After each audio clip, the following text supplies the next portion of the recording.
Hey guys, tonight we're stepping into the shadowy reality behind 5 night myths that Hollywood has been feeding you for decades.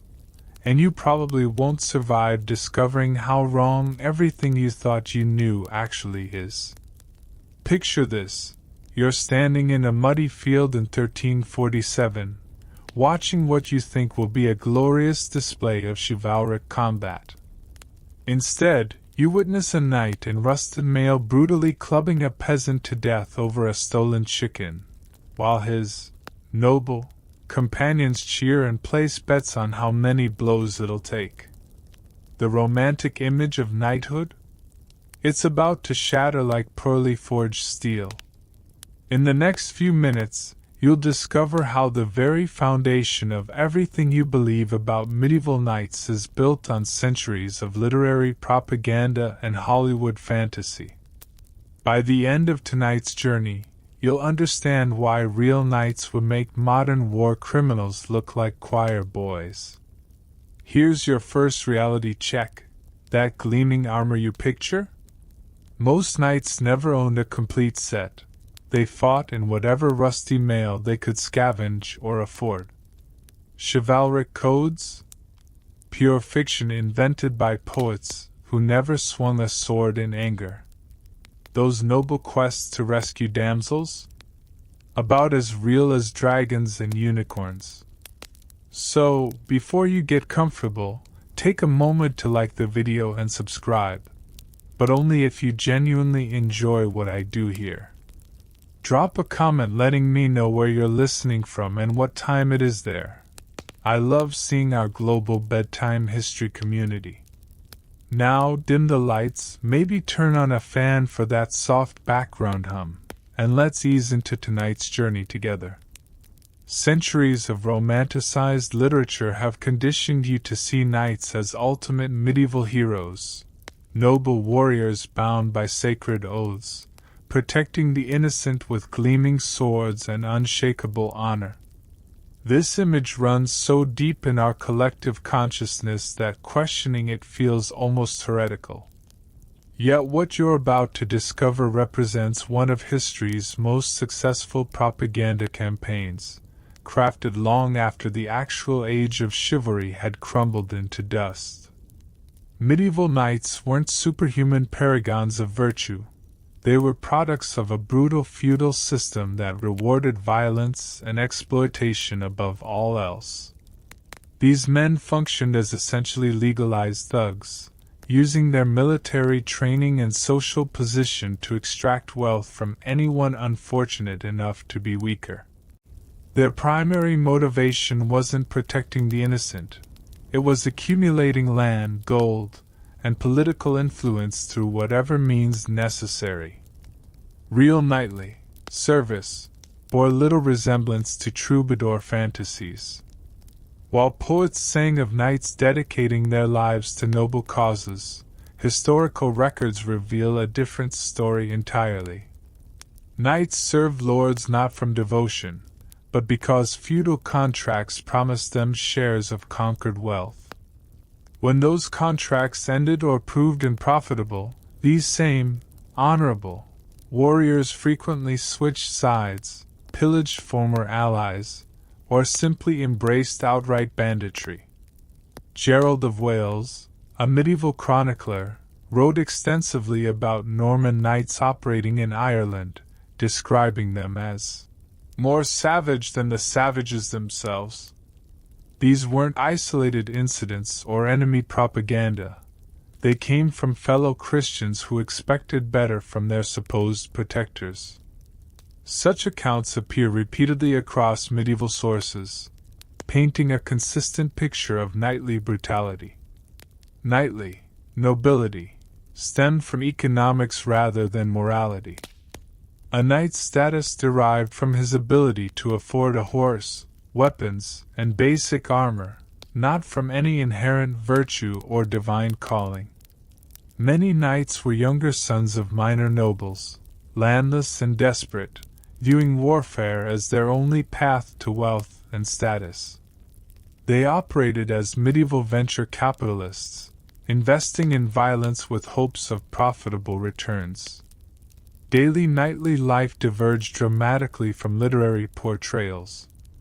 While romances depicted knights spending time in prayer, training, and noble pursuits, historical records show them engaged in far more mundane and often criminal activities. Tax collection through intimidation, dispute settlement through violence, and lifestyle maintenance through organized crime. These were the realities of knightly existence. Archaeological evidence supports this grittier picture. Excavations of medieval battlefields reveal that knights often stripped corpses of valuables, abandoned wounded comrades, and showed little regard for civilian casualties. Skeletal remains from knightly graves frequently display evidence of malnutrition, disease, and injuries consistent with violent lives rather than noble ones. Economic pressures drove much knightly behavior. Maintaining a war horse, weapons, and even basic equipment required substantial resources. Many knights lived perpetually in debt, constantly seeking new conflicts or opportunities for plunder. This financial desperation explains why knights so readily participated in activities we now classify as war crimes. Religious justifications provided convenient cover for knightly violence. Crusading rhetoric allowed knights to frame pillaging and conquest as holy work, while local priests often blessed raids against neighboring territories. The Church's complicated relationship with knightly violence created moral loopholes that ambitious warriors eagerly exploited. Training methods reveal another uncomfortable truth about knightly culture. Young nobles learned warfare through practice on peasants and prisoners, treating human beings as expendable training tools. Mock battles often resulted in real casualties, while hunting expeditions frequently devolved into terrorizing local populations for sport. Women's experiences under knightly protection tell perhaps the darkest stories. Despite romantic literature's emphasis on courtly love and damsel rescue, historical records document widespread sexual violence perpetrated by knights against women of all social classes. Rape was so common during military campaigns that some medieval laws attempted to regulate rather than prevent it. Historians still argue whether chivalric ideals ever influenced actual knightly behavior or remained purely theoretical throughout the medieval period. What seems certain is that the knights who lived and fought bore little resemblance to later romantic heroes. They were complex, often brutal individuals shaped by a violent age, driven more by ambition and survival than by noble ideals. Understanding this reality doesn't diminish the historical importance of knights. It simply strips away centuries of myth-making to reveal the human beings beneath the legend. These weren't cartoon villains or perfect heroes, but products of their time, operating within systems that rewarded violence and exploitation while paying lip service to higher ideals. Gleaming plate armor catches torchlight as you imagine the perfect medieval knight, but that dazzling image represents one of history's most persistent misconceptions. Most knights never owned a complete suit of plate armor. They fought and died in whatever protection they could afford or scavenge from battlefields. Full plate armor didn't even exist during the height of the knightly era. During the 11th and 12th centuries, when knights first emerged as a dominant military force, the best protection available was chain mail, interlocking metal rings that provided decent protection against slashing attacks but offered little defense against crushing blows or piercing weapons. Even this basic protection remained expensive enough that many knights wore only partial mail coverage, leaving arms, legs, and heads vulnerable. Archaeological excavations of medieval battlefields paint a sobering picture of knightly equipment. Hastings, Agincourt, and dozens of lesser-known conflicts reveal that most warriors fought with mismatched, damaged, or improvised armor. Knights often wore leather reinforced with metal studs, padded cloth jackets called gambesons, or simply whatever they could steal from defeated enemies. The romantic image of uniformly armored cavalry charges dissolves when confronted with evidence of desperate men wearing whatever scraps of protection they could find. Economic realities shaped knightly armor more than tactical considerations. A complete suit of mail costs roughly the same as a modern luxury car, while early plate armor commanded prices equivalent to a mansion. Only the wealthiest nobles could afford custom-fitted protection, and even they often wore armor passed down through generations, modified and repaired countless times. Most knights inherited damaged equipment or purchased second-hand gear that rarely fit properly. Manufacturing limitations further restricted armor availability. Medieval metalworking required enormous amounts of time and specialized skill. A single mail shirt contained thousands of individually forged rings, each requiring precise shaping and joining. Armorers were rare craftsmen who commanded high prices for their work, and their output remained limited by the technology of the age. Mass production didn't exist. Every piece was handcrafted, making standardized equipment impossible. Regional variations in armor reflect local resources and fighting styles rather than universal knightly standards. English knights favored different protection than their French counterparts, while German and Italian warriors developed distinct approaches to personal defense. These differences weren't matters of preference but necessity, based on available materials, local threats, and economic constraints. Maintenance presented another challenge that Romantic literature conveniently ignores. Mail required constant care to prevent rust, while leather components needed regular treatment to remain flexible. Knights on campaign often lacked the time, tools, or materials necessary for proper equipment maintenance. Rust, rot, and battle damage gradually degraded their protection, leaving them increasingly vulnerable as conflicts dragged on. Weather conditions made armor as much liability as asset. Mail became unbearably heavy when soaked with rain, while metal components conducted heat and cold to dangerous extremes. Knights fighting in hot climates risked heat exhaustion, while those in cold regions faced frostbite from prolonged contact with frozen metal. Many warriors removed armor pieces during marches, leaving them exposed when sudden attacks occurred. The famous knight in shining armor image actually represents a brief historical period when plate armor reached its peak development, roughly 1400 to 1500 CE. Even then, only elite warriors could afford complete suits, and these elaborate defenses were often more ceremonial than practical. Tournament armor, designed for controlled combat, was heavier and more restrictive than battlefield equipment, creating further confusion about what knights actually wore during real warfare.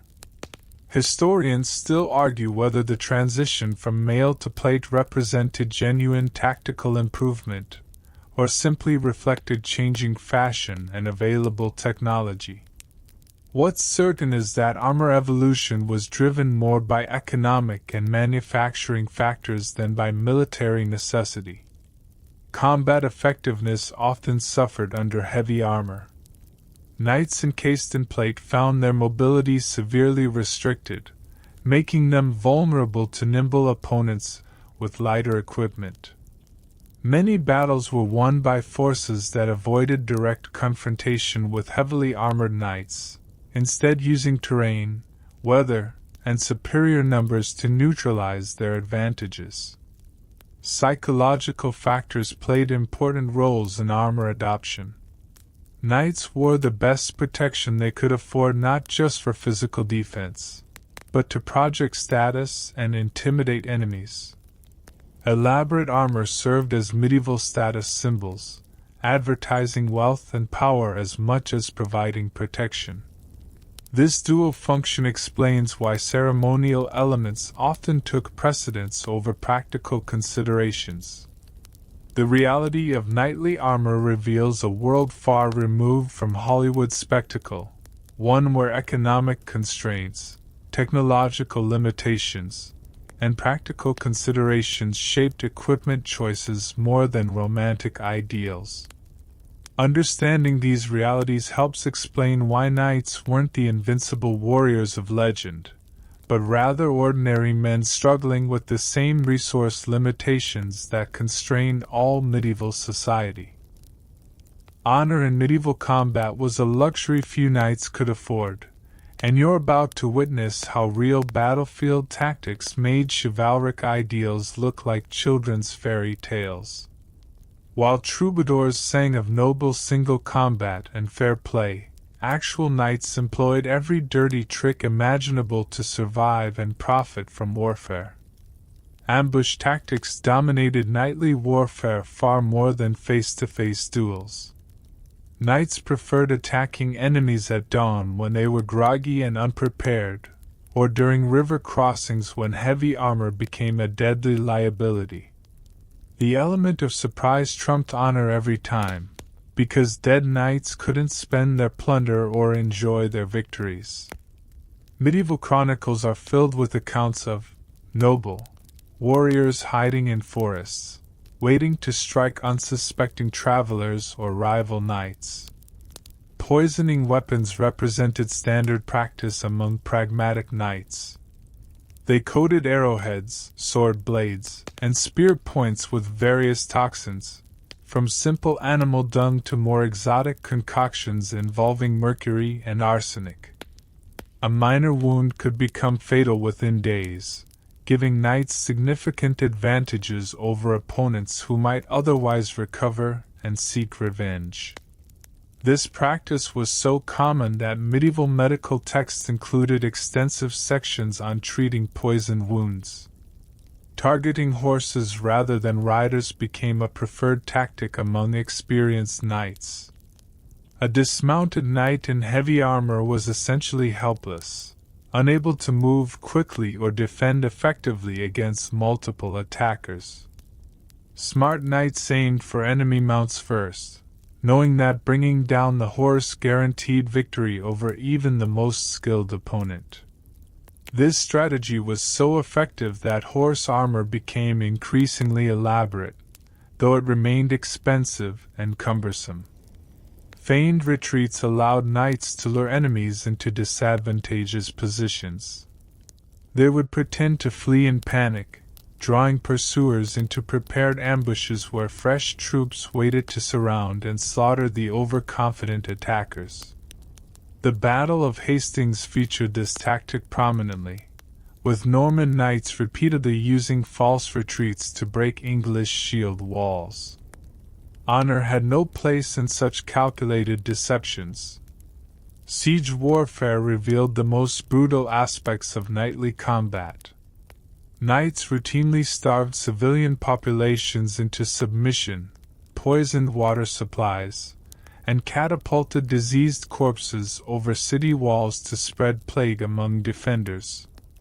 They showed no mercy to surrendering enemies, often executing prisoners to avoid the expense of feeding them or the risk of future rebellion.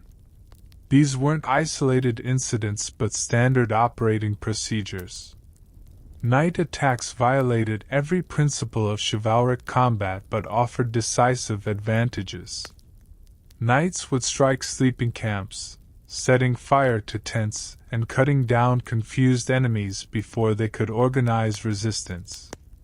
Darkness eliminated the visual pageantry of knightly combat, reducing warfare to its most basic elements: kill or be killed. Many famous knightly victories resulted from such dishonorable but effective tactics. Bribery and corruption influenced medieval battles as much as martial skill. Knights regularly purchased information about enemy movements, bribed guards to open gates, or convinced rival knights to switch sides at crucial moments. Gold often proved more effective than steel in determining battle outcomes.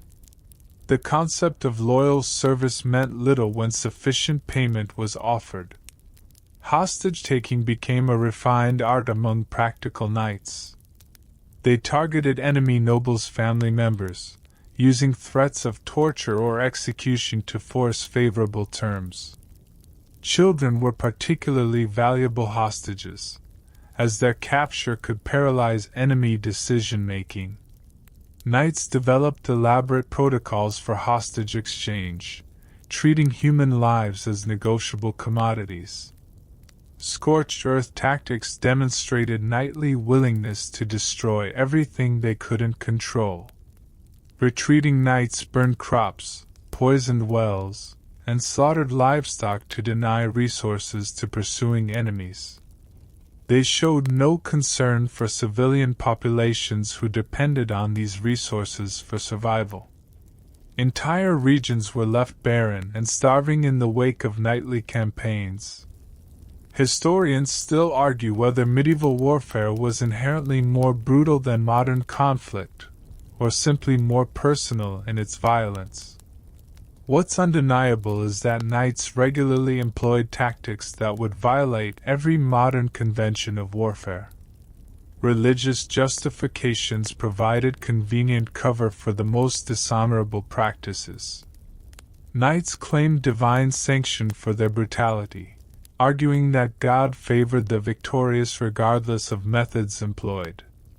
Priests blessed weapons before battles, absolving knights of sins they were about to commit. This spiritual endorsement removed moral constraints that might otherwise have limited knightly violence. Intelligence gathering through torture was routine among knights seeking tactical advantages. They captured enemy scouts, merchants, and civilians, extracting information through increasingly creative forms of physical persuasion. The knowledge gained often proved decisive in subsequent battles, making torture a practical tool rather than sadistic entertainment. Psychological warfare complemented physical brutality in knightly campaigns. They displayed enemy heads on spikes, mutilated prisoners in view of defenders, and spread rumors of supernatural powers to demoralize opponents. Fear became as important as steel in achieving victory, and knights cultivated reputations for cruelty as deliberately as they maintained their weapons. Chivalry sounds beautiful in poetry, but you're about to discover how this supposed code of knightly conduct was nothing more than literary fantasy while real knights terrorized, pillaged, and brutalized their way across medieval Europe. The gap between chivalric ideals and knightly reality was so vast that it's almost comical, if the consequences weren't so horrifically tragic for everyone who encountered these noble warriors. Medieval literature painted knights as paragons bound by sacred codes demanding protection of the innocent, service to God, and courteous treatment of all people.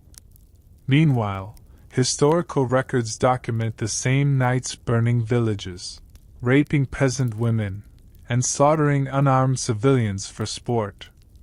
The disconnect wasn't accidental. Chivalric romance emerged centuries after the actual Age of Knights, written by poets who never witnessed real knightly behavior. Peasant testimonies from medieval court records revealed the true nature of knightly protection. Knights routinely demanded tribute from farming communities, threatening violence against anyone who refused payment. They seized crops, livestock, and daughters with equal enthusiasm, treating rural populations as personal property rather than people deserving protection. When peasants complained to local authorities, they often found those same authorities were either knights themselves or dependent on knightly support. Church records provide equally damning evidence of knightly conduct.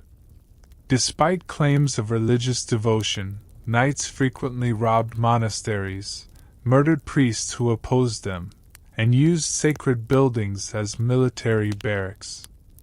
They melted down religious artifacts for coin, sold church lands to finance campaigns, and forced clergy to bless obviously sinful enterprises. The supposed partnership between knighthood and Christianity existed mainly in Romantic literature. Economic motivations drove knightly behavior far more than any moral code. Knights needed constant income to maintain their lifestyle, equipment, and followers. This financial pressure led them to view every interaction through a profit lens. How much could they extract from this situation? Chivalric ideals became convenient excuses for exploitation rather than genuine behavioral guidelines. Rape was so common among knights that medieval laws attempted to regulate rather than prevent it. Legal documents from across Europe detail systematic sexual violence perpetrated by knights against women of all social classes. Noble ladies weren't exempt. Political marriages often involved kidnapping and forced consummation, while common women had no legal recourse whatsoever. The chivalric ideal of protecting feminine virtue was perhaps the most hypocritical aspect of knightly mythology. Tournament culture reveals how even supposedly civilized knightly activities devolved into brutality. What began as training exercises quickly became excuses for settling personal grudges, extracting ransoms, and displaying dominance over rivals. Knights regularly killed opponents in tournaments, claiming accidents while spectators cheered the violence. These events attracted the worst elements of knightly society, creating festivals of sanctioned brutality. Mercenary companies composed largely of knights terrorized Europe throughout the medieval period. When not employed in official wars, these groups turned to banditry, holding entire regions hostage until paid to move elsewhere. They showed no loyalty to any cause beyond profit, switching sides whenever better offers appeared. The famous White Company, led by English knight John Hawkwood, exemplified this mercenary mentality. They fought for anyone willing to pay, regardless of political or religious considerations. Legal immunity allowed knights to commit crimes with impunity. Feudal law systems favored noble birth over justice, making it nearly impossible to prosecute knights for their actions. When knights did face legal consequences, punishments were typically mild: fines rather than imprisonment, exile rather than execution. This legal protection encouraged increasingly bold criminal behavior among knightly classes. Urban populations suffered particularly under knightly protection. Knights viewed cities as sources of wealth to be extracted rather than communities to be defended. They imposed arbitrary taxes, seized merchant goods, and quartered troops in private homes without compensation. City dwellers often preferred foreign invasion to domestic knightly assistance, as invaders might eventually leave while local knights remained permanent parasites. Historians still argue whether chivalric codes ever influenced actual knightly behavior or remained purely theoretical constructs designed to justify aristocratic privilege. Archaeological evidence suggests the latter. Excavations of knightly residences reveal luxury goods clearly stolen from churches, foreign lands, and common people, indicating systematic disregard for supposed moral constraints. International warfare provided knights with opportunities for particularly egregious behavior. Crusading rhetoric allowed them to frame genocide as holy work, while conflicts with neighboring kingdoms became excuses for unlimited plunder. Knights showed no distinction between military targets and civilian populations, treating entire regions as legitimate sources of wealth and entertainment. Marriage customs among knights reflected their general disregard for others' rights and dignity. Knightly marriages were business transactions involving land, political alliances, and breeding rights rather than personal relationships. Knights routinely abandoned wives who failed to produce male heirs, forced marriages on unwilling partners, and maintained multiple households through conquest and coercion. Educational systems reinforced knightly brutality rather than tempering it. Young nobles learned that might made right, that common people existed for exploitation, and that violence was the preferred solution to most problems. Chivalric literature served as propaganda rather than moral instruction, teaching knights how to justify their actions rather than how to behave ethically. The persistence of chivalric mythology reveals more about later societies' needs than medieval realities. Renaissance and Romantic writers needed noble heroes for their stories, so they invented them by sanitizing knightly history. Modern audiences prefer comfortable myths to uncomfortable truths, allowing chivalric fantasy to overshadow historical evidence. Remember that crocodile dung sunscreen we mentioned? Medieval knights were about as concerned with protecting others as ancient Egyptians were with modern dermatology. The connection existed only in imagination, not reality. Master swordsmen gliding through combat with elegant blade work, that's the knightly image burned into your mind by countless movies and books. Reality delivers a crushing blow to this romantic notion. Most knights preferred maces, wore hammers, and axes over swords, treating their blades as expensive backup weapons rather than primary tools of war. Swords represented status symbols more than practical weapons in medieval combat. A quality blade cost enormous sums, equivalent to several years' income for common soldiers, making sword ownership a mark of wealth rather than martial preference. Knights displayed ornate swords at ceremonies and social gatherings, but when actual fighting began, they reached for cheaper, more effective weapons that could crush armor and break bones. Mace technology evolved specifically to counter the armor that knights wore. These simple weapons, essentially metal clubs with flanged or spiked heads, could deliver devastating blows that transferred kinetic energy through even the best protection. A well-placed mace strike could cave in a helmet, shatter ribs through mail, or break limbs despite padding. Knights understood that elegant swordplay meant nothing against an opponent wielding a 12-pound steel club. Archaeological evidence from medieval battlefields supports this preference for blunt weapons. Excavations reveal far more mace heads, hammer fragments, and axe blades than sword pieces. Skeletal remains show crushing injuries consistent with mace strikes rather than the clean cuts that swords would produce. Knights died from having their skulls stove in, not from romantic sword duels. Training methods reflected practical weapon preferences over romantic ideals. Young knights spent more time learning to swing maces effectively than mastering sword techniques.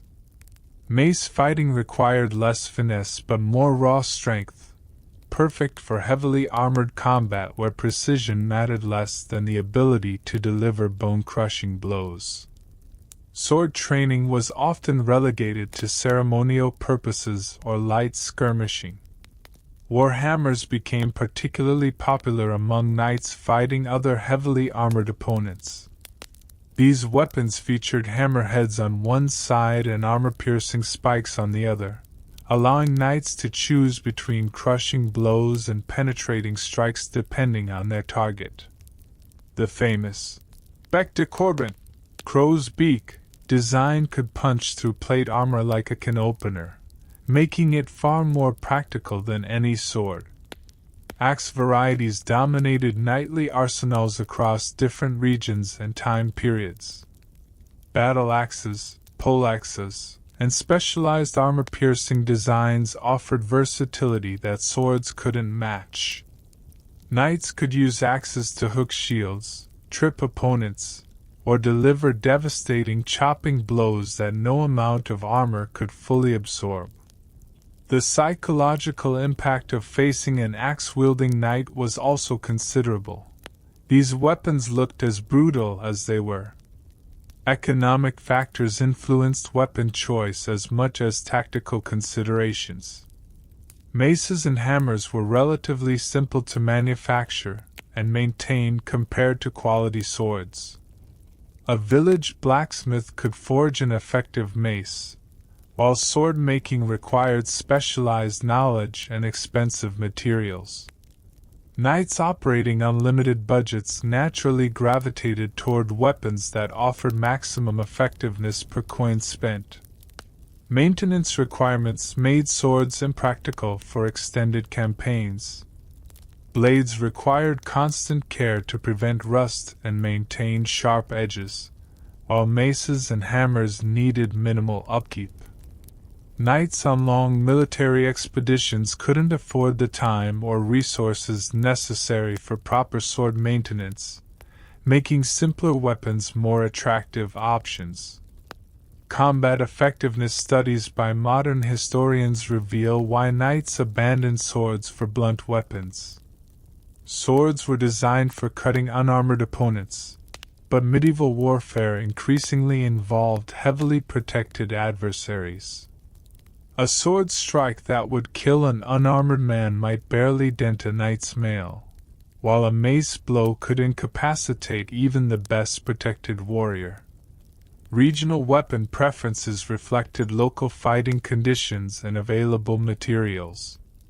English knights favored different weapons than their French counterparts, while German and Italian warriors developed distinct approaches based on their typical opponents and battlefield conditions. These variations weren't matters of tradition but practical adaptations to local warfare requirements.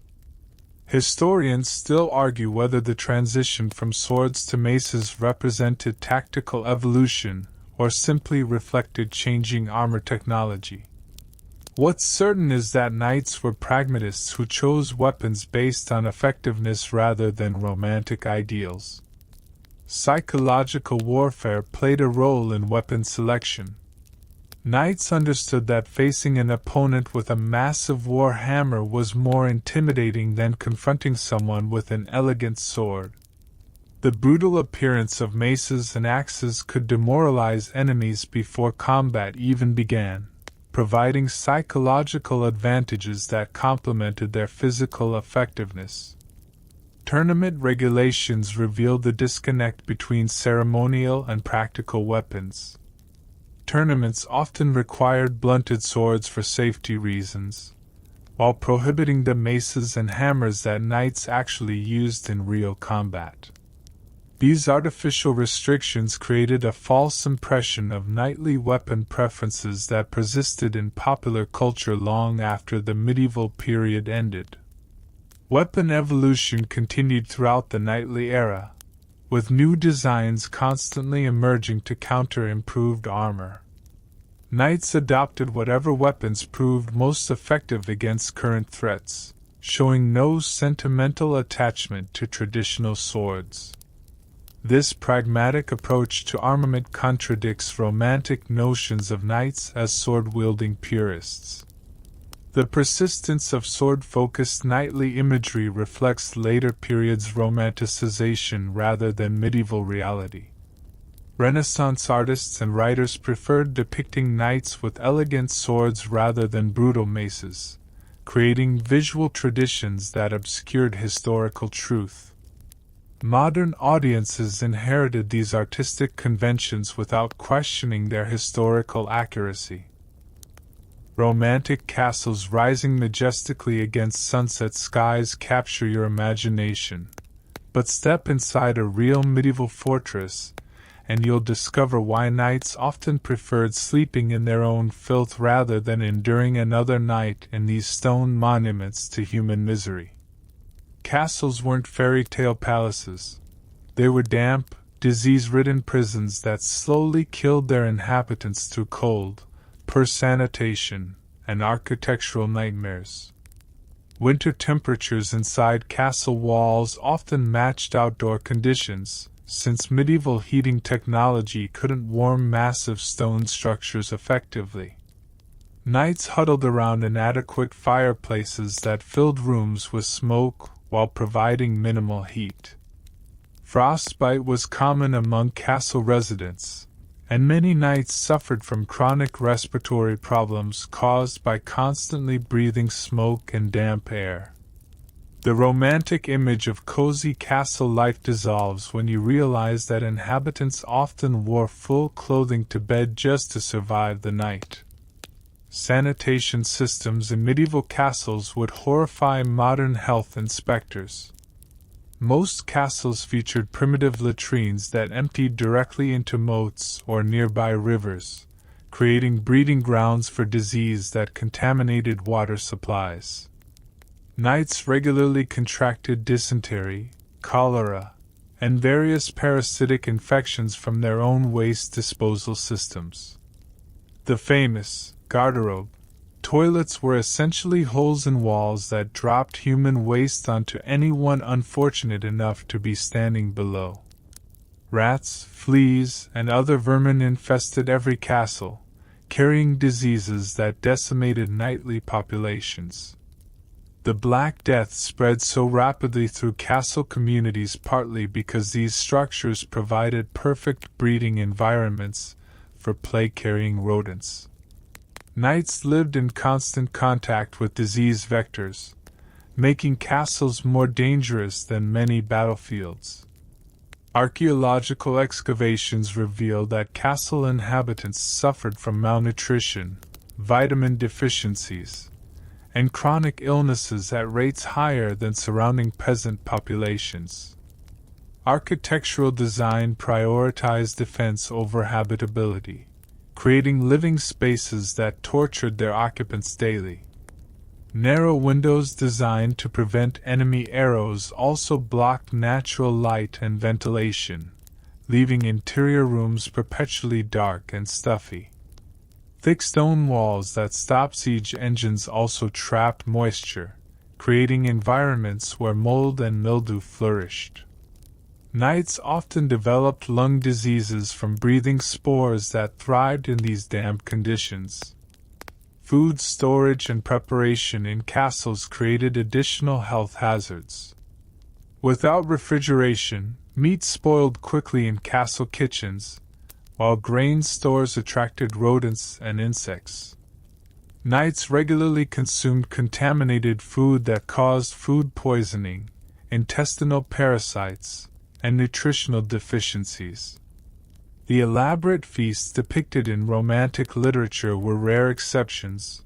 Most castle meals consisted of preserved foods that were barely edible and often dangerous.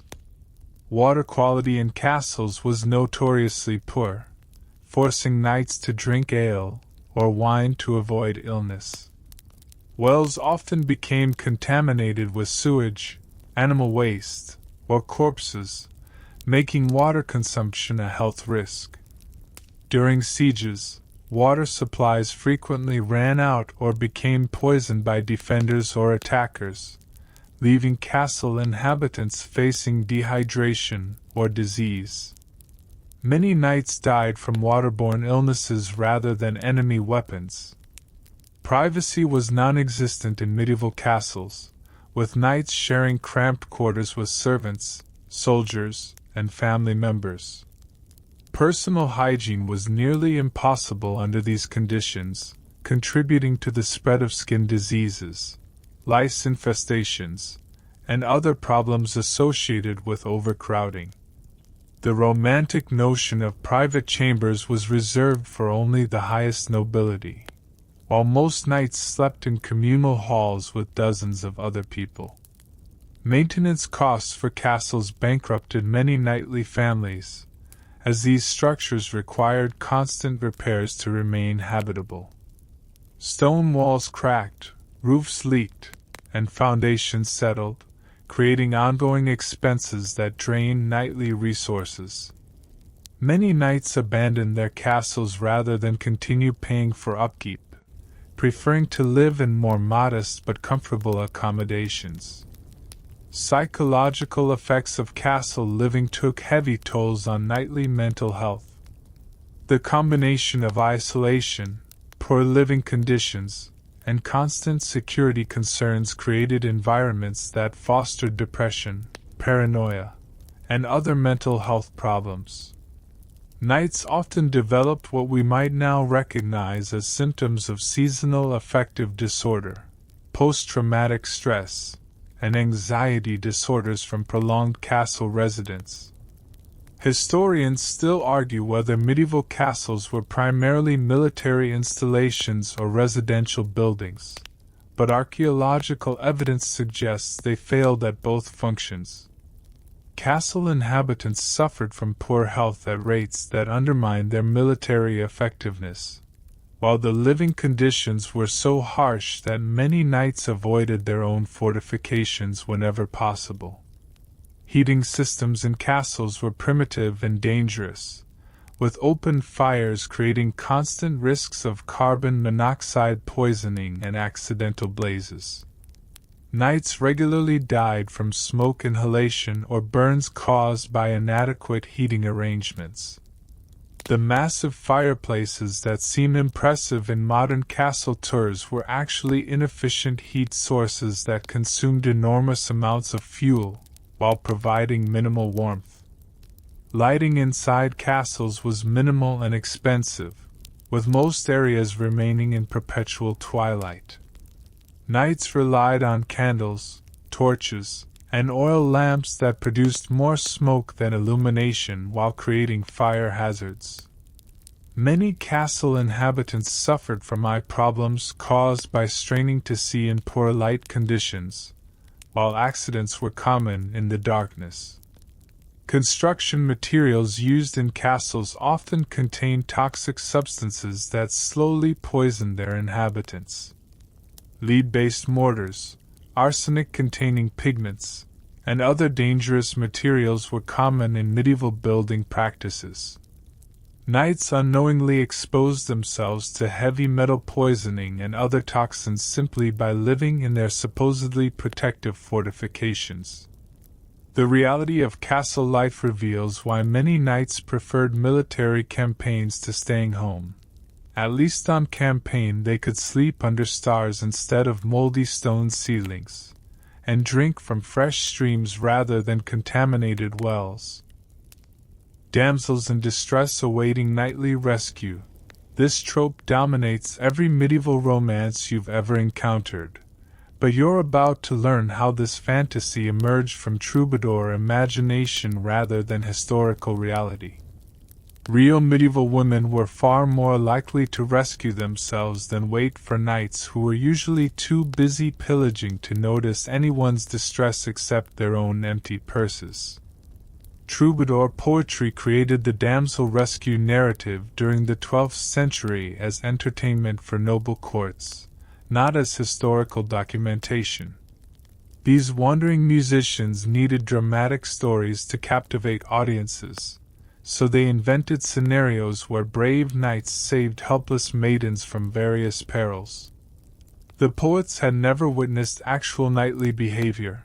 They crafted fantasies designed to flatter their knightly patrons while earning coins and shelter. Historical records reveal that medieval women regularly defended themselves, their families, and their properties without knightly assistance. Women like Matilda of Tuscany led armies against emperors, while countless unnamed peasant women fought off bandits, raiders, and yes, predatory knights.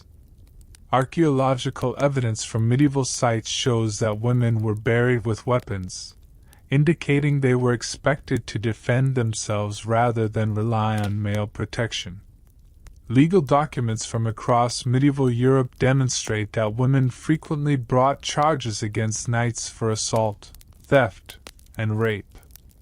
These court records show women actively seeking justice rather than waiting for rescue, though the feudal legal system rarely provided satisfaction. Women organized their own protection networks, hired mercenaries, and formed alliances to defend against knightly predation. Convent records provide fascinating insights into how medieval women actually dealt with unwanted male attention. Nuns regularly repelled attacks on their monasteries using everything from boiling oil to crossbows, showing no inclination to wait for knightly rescue. Some convents maintained their own armed guards, often composed of women, to protect against the very knights who supposedly existed to protect them. Economic independence allowed many medieval women to avoid situations requiring rescue altogether. Merchant women, craft guild members, and property owners had resources to hire protection when needed rather than depending on the charity of passing knights. These women understood that self-reliance was more reliable than hoping for knightly intervention that might never come, or might prove worse than the original threat. Marriage customs reveal how women actively shaped their own destinies rather than passively awaiting rescue. Medieval women negotiated marriage contracts, rejected unsuitable suitors, and sometimes fled to convents to avoid unwanted unions. The romantic notion of knights rescuing women from forced marriages ignores the reality that knights were often the ones forcing those marriages in the first place. Military records document numerous instances of women defending castles, cities, and territories while their male relatives were absent. These women organized defenses, commanded troops, and negotiated surrenders without any knightly rescue attempts. Joan of Arc represents the most famous example, but countless other women took up arms to protect their communities from various threats, including predatory knights. Urban women developed sophisticated networks for mutual protection that operated independently of knightly intervention. Guild women, merchants' wives, and craftswomen created systems for warning each other about dangerous men, sharing resources during crises, and providing refuge for women fleeing violence. These networks were far more reliable than hoping for knightly rescue. Historians still argue whether the damsel rescue trope reflected any medieval reality or was purely literary invention, but evidence strongly supports the latter interpretation. Archaeological, legal, and economic records consistently show women as active agents in their own lives rather than passive victims awaiting male rescue. Religious women particularly rejected the notion of requiring knightly protection. Female saints' lives describe women who chose martyrdom over compromise, fought demons with prayer and determination, and established religious communities that operated independently of male oversight. These women saw divine protection as superior to knightly intervention. International examples demonstrate that the damsel rescue fantasy was specifically European and specifically literary. Women in other medieval societies, Byzantine, Islamic, and Asian, were expected to defend themselves and their families without waiting for male rescue. The European troubadour tradition was unique in promoting female helplessness as romantic ideal. Peasant women's experiences contradict every aspect of the damsel rescue narrative. These women worked alongside men in dangerous occupations, defended their homes against raiders, and raised children in hostile environments without any expectation of knightly protection. They carried knives, knew how to use farm tools as weapons, and formed community defense groups when threatened. Noble women often possessed more military knowledge than the knights supposedly protecting them. Many received training in castle defense, siege warfare, and military strategy as part of their education. When conflicts arose, these women frequently proved more competent commanders than their male relatives, organizing successful defenses while knights were off pursuing personal glory. The persistence of damsel rescue mythology reveals more about later society's gender expectations than medieval realities. Renaissance and Victorian writers needed helpless female characters to contrast with their male heroes, so they amplified troubadour fantasies while ignoring historical evidence of female agency and competence. Economic motivations drove most knightly interactions with women, not romantic rescue impulses. Knights viewed women as sources of wealth through marriage, ransom, or exploitation rather than as people requiring protection. The few documented cases of knights rescuing women usually involved kidnapping them for political or financial gain rather than genuine assistance. Remember those mace-wielding knights we discussed earlier? Medieval women were just as likely to grab a kitchen knife or farming tool to defend themselves as they were to wait for a knight who might be the very person they needed protection from. Wealthy lords commanding vast estates from horseback. That's the knightly image Hollywood has sold you, but medieval reality included thousands of landless, desperate knights who lived as glorified thugs, scraping together enough coins to maintain their horses while searching for any paying work that didn't require them to abandon their social pretensions entirely. Primogeniture laws created armies of landless knights throughout medieval Europe. Only eldest sons inherited family estates, leaving younger brothers with knightly training but no income to support their lifestyle.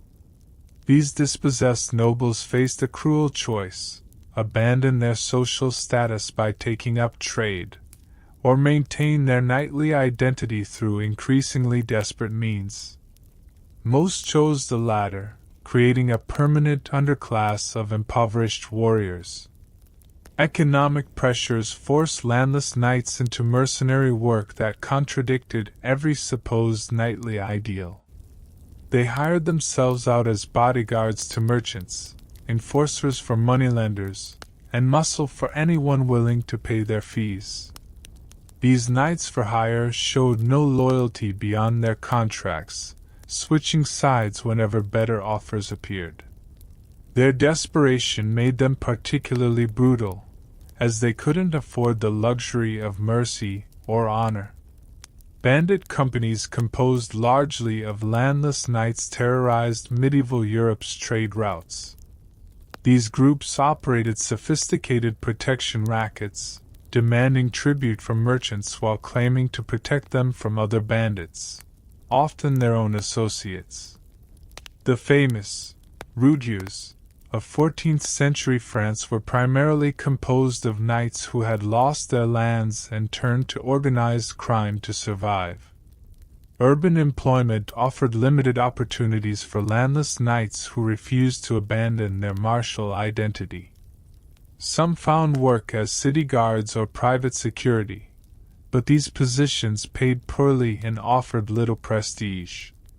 Knights accustomed to rural lordship struggled with urban hierarchies where merchant wealth trumped noble birth. Many turned to gambling, prostitution, and petty crime to supplement their meager incomes. Crusading expeditions attracted landless knights seeking fortune and redemption, but most returned poorer than when they left.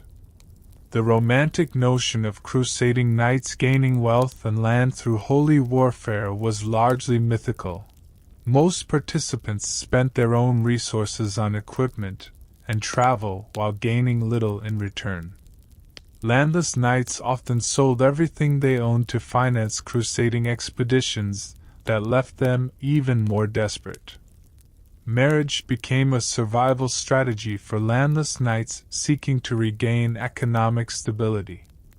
They pursued wealthy widows, merchant daughters, and any woman with property or connections that might restore their fortunes. These marriages were purely transactional, with knights offering protection and social status in exchange for financial support. Love was a luxury they couldn't afford.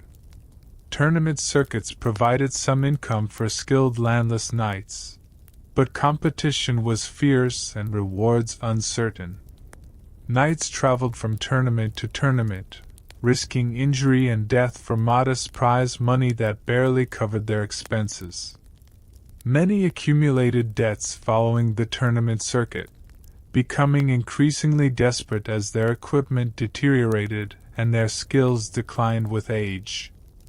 Ecclesiastical service offered another option for landless knights, though it required abandoning hopes of marriage and legitimate heirs. Military orders like the Templars and Hospitallers attracted knights seeking purpose and security, but these organizations had strict requirements and limited positions. Many landless knights found themselves rejected even by religious military orders. Regional variations in landless knight populations reflected different inheritance laws and economic conditions. Areas with partible inheritance had fewer landless knights, but more impoverished noble families, while regions following strict primogeniture created larger populations of completely dispossessed younger sons. These demographic differences influenced local crime rates and political stability. Historians still argue whether landless knights represented a significant social problem or remained a manageable minority, but contemporary chronicles consistently describe them as sources of instability and violence. Their desperation made them willing to undertake tasks that landed knights would refuse, creating a criminal underclass that operated under the protection of noble status. Legal immunity complicated efforts to control landless knight criminality. Even impoverished knights retained certain legal privileges that made prosecution difficult, while their martial skills made them dangerous to confront directly. Local authorities often found it easier to pay protection money than attempt to enforce laws against desperate armed nobles. Seasonal employment patterns affected landless knight behavior throughout the year. Summer campaigning seasons offered more opportunities for military employment, while winter months forced knights to find alternative income sources. Many turned to banditry during winter, then sought legitimate military service when spring campaigns began. International conflicts created temporary opportunities for landless knights, but peace treaties often left them unemployed and desperate. The end of major wars regularly produced waves of landless knights seeking new employment, creating security problems across Europe. These demobilized warriors had few skills beyond violence, and no resources to transition to peaceful occupations. Social tensions between landed and landless knights created divisions within the knightly class. Wealthy knights looked down on their impoverished counterparts, while landless knights resented the advantages of inherited wealth. These internal conflicts weakened knightly solidarity and contributed to the eventual decline of knightly power. The persistence of landless knight populations throughout the medieval period demonstrates the structural problems inherent in feudal society. The system created more knights than it could support, leading to permanent populations of desperate warriors who survived through violence and exploitation. Their existence contradicts romantic notions of knightly prosperity and reveals the harsh economic realities underlying medieval social structures. Remember those disease-ridden castles we explored? Many landless knights would have gladly accepted even those miserable conditions in exchange for the security of land ownership and regular income. Mounted knights thundering across battlefields in unstoppable charges. This image defines medieval warfare in popular imagination, but you're about to witness how archers, pikemen, and crossbowmen regularly turn these invincible cavalry forces into expensive pincushions, proving that knights were far from the battlefield masters they claimed to be. English longbowmen at Agincourt in 1415 demonstrated the devastating effectiveness of massed archery against knightly cavalry. French knights, confident in their armor and horses, charged directly into a hail of arrows that penetrated their protection and dropped their mounts. The muddy battlefield became a slaughter pen where dismounted knights in heavy armor were systematically butchered by English infantry. This wasn't an isolated incident. It was part of a pattern that repeated across medieval Europe. Swiss pikemen revolutionized medieval warfare by creating formations that knights couldn't break through conventional charges. These disciplined infantry units presented walls of razor-sharp spear points that horses refused to approach, while their tight formations prevented knights from using their mobility advantages. At battles like Morgarten and Nancy, Swiss pike squares systematically destroyed knightly armies that had dominated European warfare for centuries. Crossbow technology gave common soldiers the ability to punch through knightly armor with minimal training. Unlike longbows, which required years of practice to master, crossbows could be operated effectively by peasant conscripts after basic instruction. Italian crossbowmen became particularly feared throughout Europe, hiring themselves out to anyone willing to pay for their knight-killing services. The mechanical advantage of crossbows meant that a farmer's son could kill a knight who had trained for warfare since childhood. Flemish infantry at Courtrai in 1302 proved that disciplined foot soldiers could defeat mounted knights through superior tactics and determination. The Flemish forces used terrain advantages and coordinated spear work to neutralize French cavalry charges, then systematically killed the dismounted knights. This battle, known as the Battle of the Golden Spurs, demonstrated that knightly dominance was more myth than reality when facing determined infantry. Genoese crossbowmen became the premier anti-knight specialists of medieval Europe, developing techniques specifically designed to counter heavy cavalry. They used pavises, large shields, for protection while reloading, created overlapping fields of fire that made cavalry charges suicidal, and coordinated with other infantry units to exploit the chaos created by their volleys. Knights learned to fear the distinctive sound of crossbow strings more than enemy war cries. Hussite war wagons in 15th century Bohemia created mobile fortresses that made traditional knightly tactics obsolete. These armored vehicles carried crossbowmen and early firearms, allowing infantry to maintain mobility while providing protection against cavalry charges. Jan Žižka's forces used these innovations to repeatedly defeat knightly armies, proving that technological adaptation could overcome traditional military advantages. Scottish schiltrons at Bannockburn showed how disciplined spear formations could neutralize English heavy cavalry.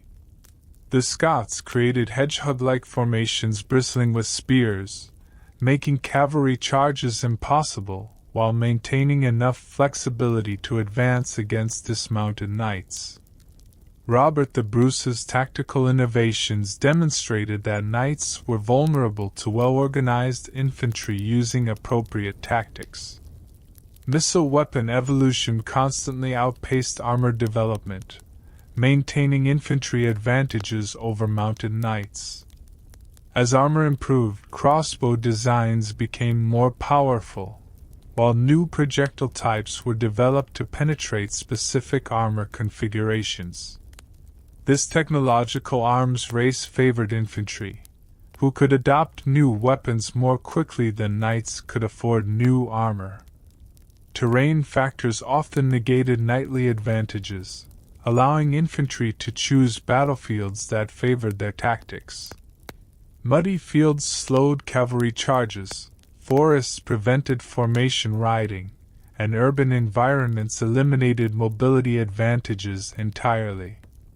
Smart infantry commanders learned to force battles in locations where knights couldn't use their primary advantages effectively. Economic considerations made infantry armies more sustainable than knightly forces. Training crossbowmen cost a fraction of maintaining heavy cavalry, while infantry equipment was cheaper to produce and replace. Rulers discovered they could field larger, more effective armies by investing in infantry rather than supporting expensive knightly retinues.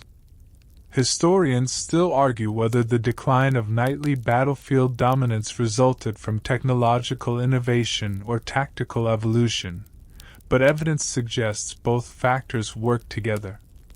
Infantry weapons became more effective at the same time that infantry tactics became more sophisticated, creating a combination that knights couldn't counter. Psychological warfare turned against knights as their reputation for invincibility crumbled. Infantry units that had once fled at the sight of charging cavalry began standing firm, confident in their weapons and tactics. This psychological shift was as important as technological changes in ending knightly battlefield supremacy. Professional infantry companies emerged throughout Europe, offering rulers alternatives to unreliable knightly service. These mercenary units specialized in anti-cavalry tactics, maintaining equipment and training specifically designed to counter mounted knights. Their success in battle attracted more investment and development, accelerating the decline of knightly military relevance. Urban militias proved particularly effective against knights, combining local knowledge with specialized equipment. City defenders knew their terrain intimately, and could prepare defenses that channeled cavalry into killing zones. The rise of urban military power represented another nail in the coffin of knightly dominance. Artillery development provided the final blow to knightly battlefield supremacy. Early cannons could blast through any armor, while their psychological impact terrified horses and demoralized knights. The advent of gunpowder weapons made traditional knightly equipment and tactics completely obsolete within a few decades. International conflicts demonstrated these trends repeatedly, with infantry-heavy armies consistently defeating traditional knightly forces. The 100 Years' War, Italian Wars, and various urban conflicts all showed that knights had become expensive anachronisms rather than effective military units. Remember those landless knights desperately seeking employment? Many found themselves competing for positions in infantry companies, abandoning their horses and adopting the very weapons that had made their traditional role obsolete. Devout Christian warriors serving God through righteous combat. This image of knightly piety has dominated religious art for centuries. But you're about to discover how many knights ignored church teachings entirely while cynically exploiting religious rhetoric to justify their most brutal and self-serving actions. Sunday Mass attendance among knights was notoriously poor, with many preferring hunting, gambling, or military training to religious observance. Church records from across medieval Europe document repeated complaints about knightly absence from services, failure to pay tithes, and general disregard for religious obligations. Knights who claimed divine mandate for their actions often couldn't be bothered to attend the very services that supposedly inspired their devotion. Blasphemy was common among knights, who regularly used religious oaths as casual profanity rather than sacred invocations. Medieval chronicles record knights swearing, "By God's blood," or "By Christ's wounds," during dice games, business negotiations, and casual conversations. This casual treatment of sacred language horrified clergy, who recognized that knights viewed religious terminology as convenient emphasis rather than meaningful spiritual expression. Clerical murder rates among knights exceeded those of common criminals, despite supposed religious devotion. Knights killed priests who opposed their actions, murdered monks who refused to hand over monastery treasures, and assassinated bishops who threatened their political interests. The supposed partnership between church and knighthood dissolved whenever religious authority conflicted with knightly ambitions. Crusading rhetoric provided convenient cover for knights seeking wealth and adventure rather than spiritual salvation. Many crusaders were motivated by debt forgiveness, land grants, and plunder opportunities rather than religious fervor. Contemporary accounts describe crusading knights looting Christian cities, raping nuns, and selling religious artifacts for personal profit while claiming to serve God's will. Heretical beliefs flourished among knights who found Orthodox Christianity incompatible with their violent lifestyles. Some embraced Cathar dualism, which allowed them to view physical violence as spiritually irrelevant. Others adopted folk beliefs that justified their actions through pagan traditions or magical thinking. Knights regularly consulted fortune-tellers, carried pagan amulets, and practiced rituals that the Church condemned as witchcraft. Simony, the buying and selling of religious offices, was commonly practiced by knights seeking to place family members in lucrative church positions. Knights purchased bishoprics, abbacies, and other religious offices for relatives who had no genuine religious calling. These appointments were purely financial investments, treating sacred offices as sources of income rather than spiritual responsibilities. Excommunication threats had little effect on knights who viewed church authority as politically motivated rather than divinely inspired. Many knights continued their activities despite papal condemnation, confident that political changes would eventually restore their standing. Some knights were excommunicated multiple times for the same offenses, suggesting that religious penalties carried little practical weight.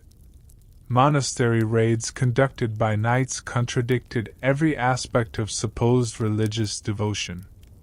Knights regularly attacked religious communities, stealing treasures, destroying manuscripts, and forcing monks to reveal hidden wealth.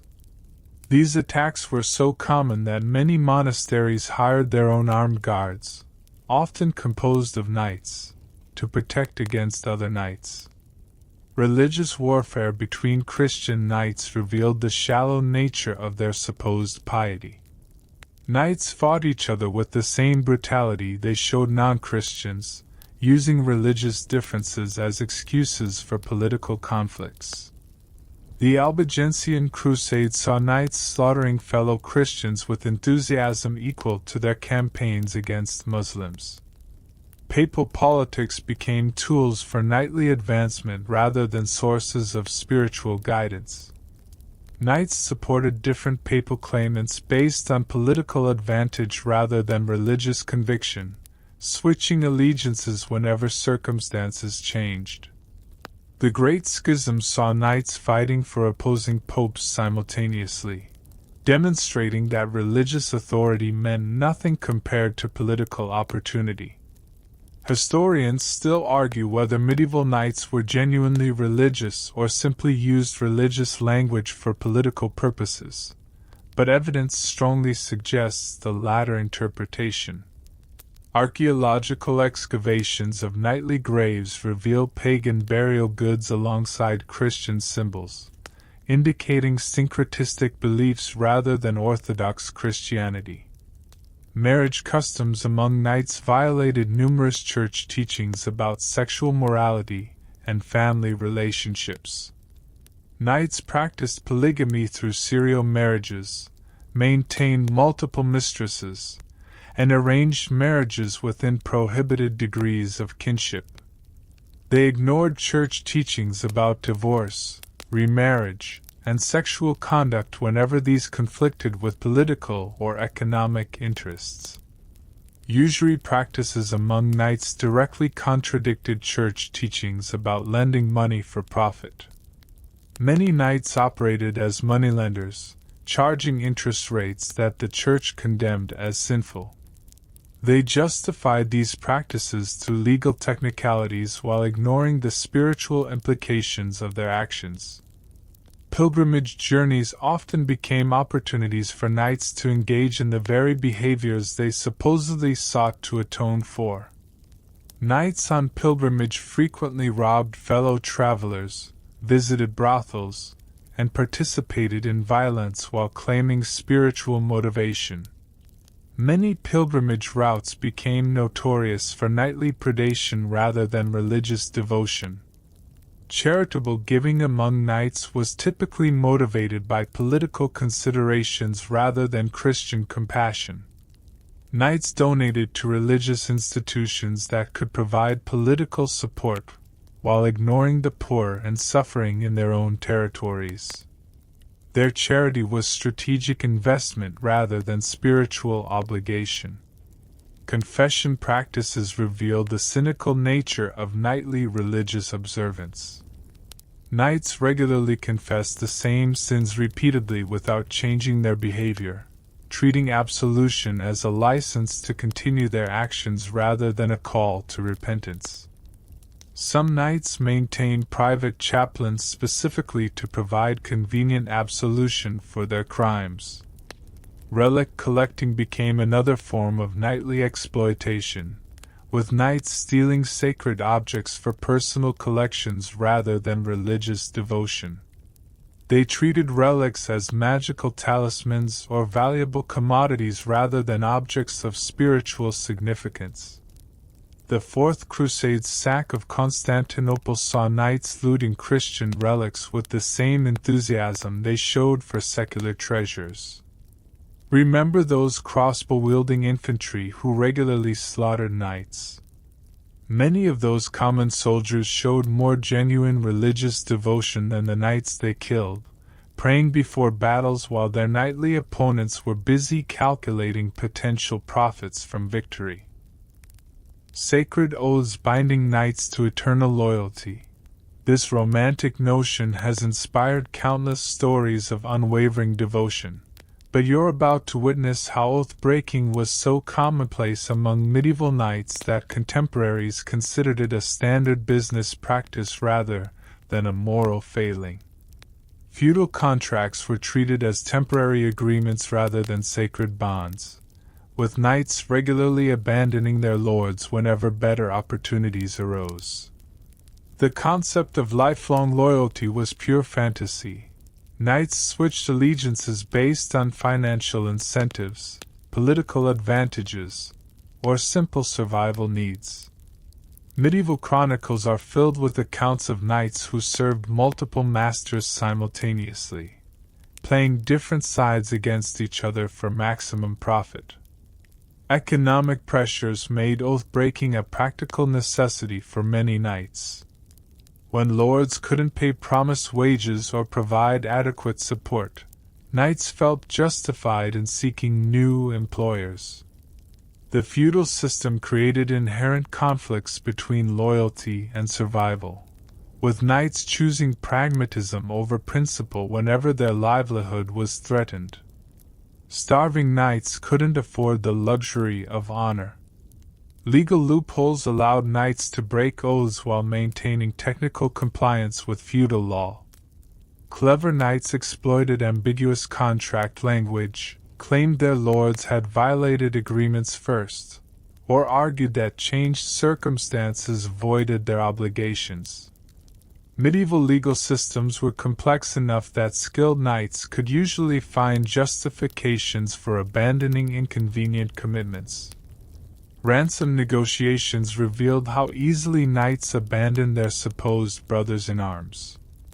Knights captured in battle were often left to rot in enemy dungeons while their former comrades calculated whether rescue attempts were financially worthwhile. The romantic notion of knights risking everything to save captured companions was largely mythical. Most knights were abandoned if their ransom exceeded their perceived value. Marriage alliances created competing loyalties that knights resolved through strategic oath-breaking. Knights married to daughters of rival lords found themselves caught between conflicting obligations, usually resolving these dilemmas by supporting whichever side offered better prospects. Wedding vows were treated as political contracts rather than sacred commitments, easily dissolved when circumstances changed. Mercenary companies composed largely of knights demonstrated the commercial nature of medieval loyalty. These groups sold their services to the highest bidder, switching sides multiple times during single conflicts if payment was sufficient. The famous White Company changed employers so frequently that contemporaries joked about their loyalty lasting only as long as their contracts. Religious oaths proved as fragile as secular ones when knights faced practical pressures. Knights who swore crusading vows regularly abandoned their expeditions when better opportunities arose at home. Monastic vows were similarly flexible, with knights leaving religious orders whenever secular life became more attractive. Even marriage vows were routinely broken through annulment, abandonment, or bigamy. Political circumstances forced knights to choose between conflicting oaths on a regular basis. When lords rebelled against kings, knights had to decide whether their primary loyalty lay with immediate superiors or ultimate sovereigns.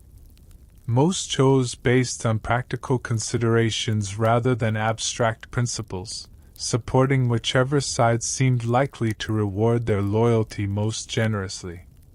Historians still argue whether medieval oath-breaking represented moral decline or practical adaptation to complex political realities.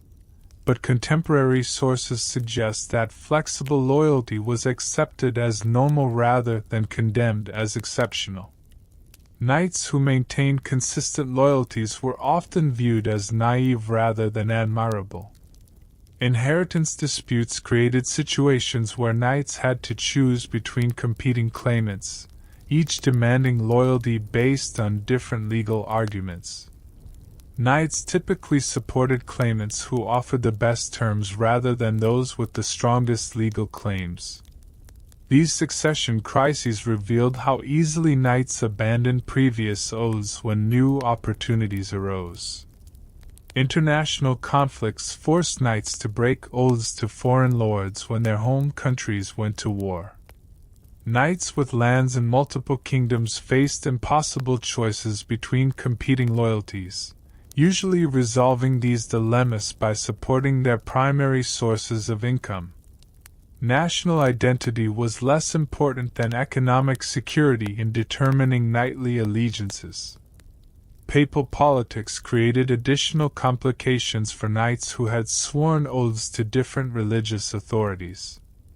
During the Great Schism, knights found themselves supporting opposing popes simultaneously, breaking religious oaths to maintain political advantages. These conflicts demonstrated that even sacred religious commitments were subordinate to practical considerations. Seasonal employment patterns encouraged oath-breaking among knights who needed different employers for different types of work. Knights might serve one lord during campaigning season, then break their oaths to work for merchants during winter months. This pattern of temporary loyalty was so common that many contracts included specific clauses addressing seasonal employment changes. Urban employment opportunities tempted knights to break rural feudal oaths in favor of more lucrative city positions. Knights abandoned their lords to work as city guards, merchant protectors, or private security forces whenever urban wages exceeded feudal benefits. The growth of commercial economies created alternatives to traditional feudal relationships that knights eagerly embraced. Technological changes made some knightly oaths obsolete, providing convenient excuses for abandoning inconvenient commitments. Knights who had sworn to provide heavy cavalry service claimed that new military technologies voided their obligations, allowing them to renegotiate their contracts or seek new employers entirely. Family pressures often forced knights to break oaths to protect relatives or secure inheritances. Knights abandoned their lords to defend family lands, support relatives in legal disputes, or pursue marriage opportunities that conflicted with their existing obligations. Blood relationships typically trumped feudal bonds when conflicts arose. Age and infirmity provided additional justifications for oath-breaking among knights who could no longer fulfill their military obligations.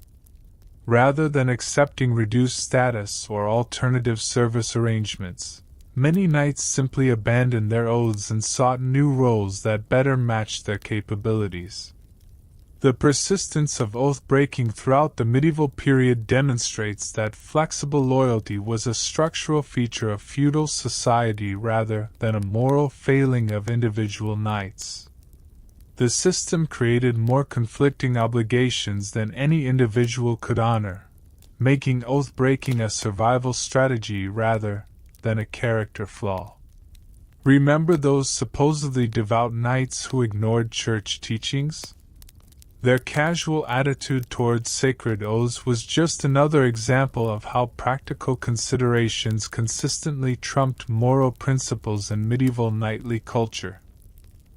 Masterful horsemen performing incredible feats of mounted combat. This image of knightly equestrian skill has galloped through centuries of literature and film.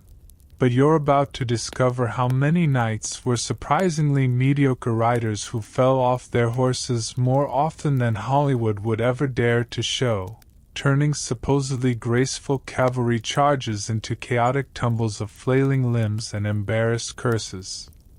Training methods for knightly horsemanship were far less sophisticated than romantic literature suggests. Most knights learned to ride through trial and error rather than systematic instruction, developing bad habits that persisted throughout their careers. Medieval riding schools were rare and expensive, leaving most knights to figure out equestrian skills through painful experience. The romantic image of knights as natural-born horsemen was largely mythical. They were simply men who happened to own horses. Horse quality varied dramatically among knights, with many riding animals that were poorly suited for combat. The destrier, the legendary medieval warhorse, was extremely expensive and available only to the wealthiest knights. Most knights rode ordinary horses, ponies, or even mules that lacked the size, strength, and training necessary for effective mounted combat. These inferior mounts frequently refused to charge through their riders, or simply collapsed under the weight of armor and equipment. Armor weight created significant problems for both horses and riders, making mounted combat far more difficult than popular culture suggests. A fully armored knight could weigh over 300 pounds, placing enormous strain on horses that were already struggling with their own protective gear. Many horses simply couldn't carry this load effectively, resulting in slow, clumsy movements that made knights easy targets for enemy infantry. Stirrup technology, while revolutionary, didn't automatically create superior horsemen. Many knights never mastered the proper use of stirrups, relying on grip strength and balance rather than proper riding technique.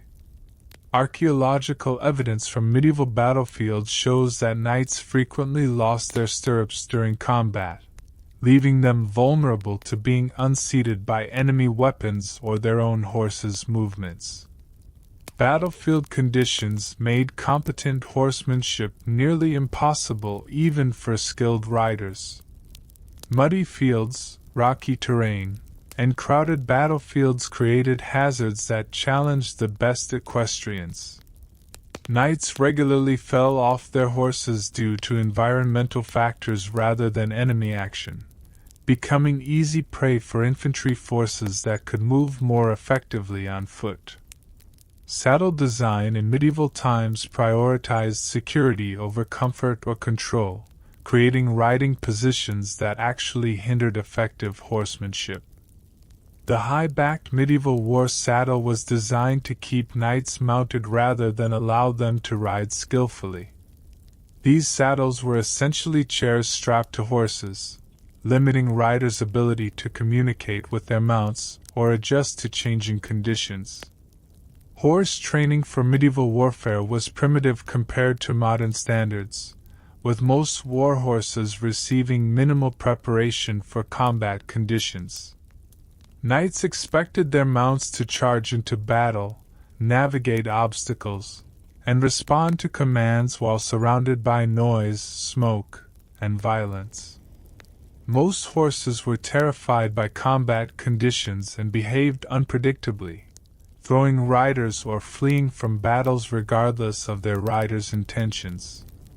Maintenance requirements for war horses exceeded most knights' capabilities, leading to poorly conditioned mounts that couldn't perform effectively in combat. Horses required constant care, proper nutrition, and regular exercise to remain battle-ready. Many knights lacked the knowledge, resources, or time necessary for proper horse care, resulting in animals that were weak, sick, or temperamental when needed most. Historians still argue whether medieval knights were genuinely skilled horsemen or simply benefited from facing opponents who were even less capable on horseback. But evidence suggests that knightly riding skills were often overestimated by contemporaries and later romanticized by riders who had never seen actual mounted combat. Jousting tournaments created a false impression of knightly horsemanship by featuring highly controlled conditions that bore little resemblance to battlefield reality. Tournament horses were specially trained for specific maneuvers, while tournament rules eliminated many of the variables that made real combat so chaotic. Knights who performed well in tournaments often struggled with actual warfare, where their horses faced unfamiliar challenges. International variations in horse breeds and riding styles created additional problems for knights fighting in foreign territories. English knights riding in France had to adapt to different terrain and climate conditions, while crusading knights faced completely unfamiliar environments in the Middle East. These adaptations often revealed the limitations of knightly horsemanship when removed from familiar conditions. Age and injury took heavy tolls on knightly riding abilities, with many experienced knights becoming less effective horsemen as they accumulated battle wounds and physical wear. Knights who had been competent riders in their youth often struggled to maintain their skills as arthritis, old injuries, and general aging affected their balance and coordination. Economic pressures forced many knights to ride inferior horses that couldn't support effective mounted combat.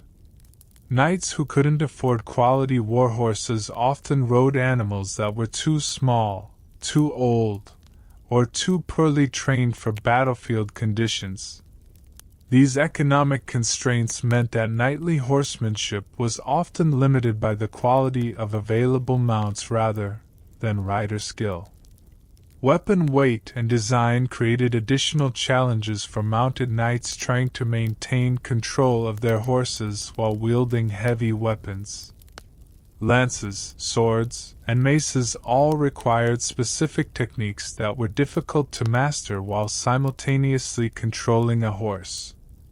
Many knights dropped their weapons, lost their balance, or simply couldn't coordinate their riding and fighting effectively. Seasonal factors affected knightly horsemanship throughout the year, with winter conditions making mounted combat particularly hazardous. Ice, snow, and frozen ground created treacherous conditions that challenged even skilled riders. Many military campaigns were limited by seasonal weather that made effective cavalry operations impossible. Urban warfare eliminated most advantages of mounted combat, forcing knights to fight on foot in environments where their horsemanship was irrelevant. City streets, narrow alleys, and building interiors made horses liabilities rather than assets, revealing how dependent knights were on specific environmental conditions for their effectiveness. The persistence of knightly cavalry throughout the medieval period despite these limitations suggests that mounted combat remained effective not because of superior horsemanship, but because of the psychological impact of charging horses and the social status that mounted warriors commanded. Remember those oath-breaking knights who switched sides for better pay? Many of them were probably relieved to abandon mounted combat in favor of infantry service, where they didn't have to worry about falling off their horses in front of their new employers. Massive tournaments with thousands of spectators cheering elaborate pageantry. This spectacular vision of medieval competition has dominated popular imagination for centuries. But you're about to learn how most tournaments were small, local affairs involving a handful of knights fighting over modest prizes while a few dozen neighbors watched from makeshift stands that looked more like farm bleachers than royal pavilions.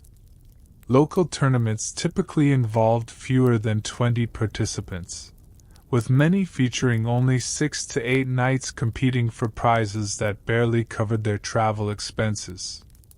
These events were organized by minor nobles seeking to display their wealth and status rather than by royal courts staging elaborate spectacles.